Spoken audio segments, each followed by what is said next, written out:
नमस्कार मित्रांनो, आजच्या मोटिवेशनल व्हिडिओमध्ये आपलं स्वागत आहे। जर तुम्ही जनरल कॅटेगरी अथवा ओपन कॅटेगरी अथवा सर्वसाधारण असाल तर व्हिडिओ नक्की पहा आणि शेवटपर्यंत पहा।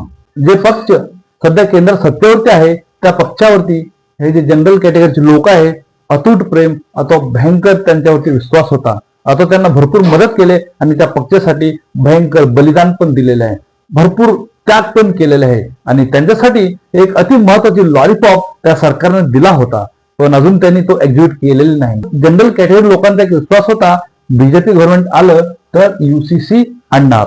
यूसीसी म्हणजे युनिफॉर्म सिव्हिल कोड असा त्याचा फुल फॉर्म आहे।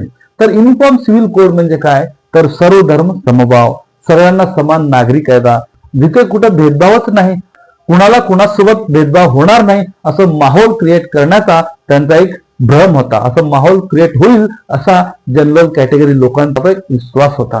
पण जो सध्या केंद्र सरकार आहे तो बीजेपी सरकार आहे, त्यांनी आणले यूजीसी। यूजीसी म्हणजे युनिव्हर्सिटी ग्रांट कमिशन। तर मित्रांनो, ही जो कायदा आहे युनिव्हर्सिटी ग्रांट कमिशन अतिशय कमी वेळात तुम्हाला सांगणार आहे। युनिव्हर्सिटी ग्रांट कमिशन हे काय आहे आणि देशभर याच्या विरोध प्रदर्शन होत आहे। ही कायदा रद्द झाली पाहिजे आणि ही कायदा तात्काळ हटवली पाहिजे असे फक्त जनरल कॅटेगरी यानी की ओपन कॅटेगरी लोकांची मागणी आहे।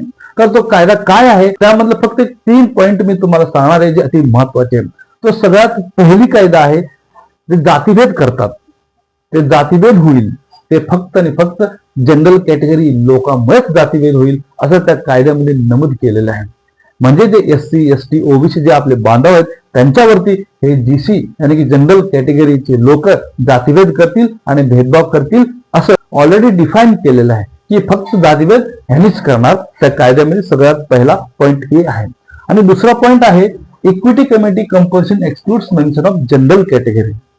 म्हणजे जो युनिव्हर्सिटी ग्रांट कमिशन आहे त्यांनी प्रत्येक कॉलेज अथवा युनिव्हर्सिटीमध्ये एक कमिटी नेमणार आणि त्या कमिटीमध्ये फक्त कोण असणार, एससी एसटी ओबीसी असणार। तिथे पण जनरल कॅटेगरीचे एक पण सदस्य नसणार। जिथे एकही जनरल कॅटेगरीचे सदस्य नाही, कमिटी मेंबर नाही, तिथे निष्पक्ष इन्व्हेस्टिगेशन होईल का, तो एक क्वेश्चन मार्क आहे। आणि नंबर 3 आहे there is no provision for punishing false complaint. जर कोणत्या तरी विद्यार्थ्यांनी जनरल कॅटेगरीच्या विद्यार्थ्यावरती चुकीचा कंप्लेंट केला आणि ते जेव्हा कमिटी एकत्र आली, जर असं समजलं की त्यांना असं कळालं हे जो कंप्लेंट आहे चुकीचा आहे, पण त्यांनी जो चुकीचा कंप्लेंट केला त्याच्यावरती कुठलाही गुन्हा होणार नाही अथवा त्याला काही पनिशमेंट देण्यात येणार नाही।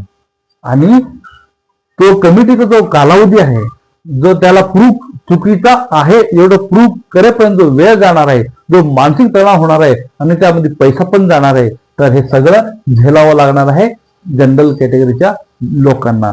तर विचार करा, जे म्हणत होते सबका साथ सबका विकास, आता सबका साथ सवर्णांचा सर्वनाश करणार आहे। तर गल्लीपासून दिल्लीपर्यंत विरोध झाला पाहिजे आणि ही कायदा रद्द झाली पाहिजे। व्हिडिओ आवडल्यास नक्कीच लाईक शेअर आणि सबस्क्राईब करा। धन्यवाद।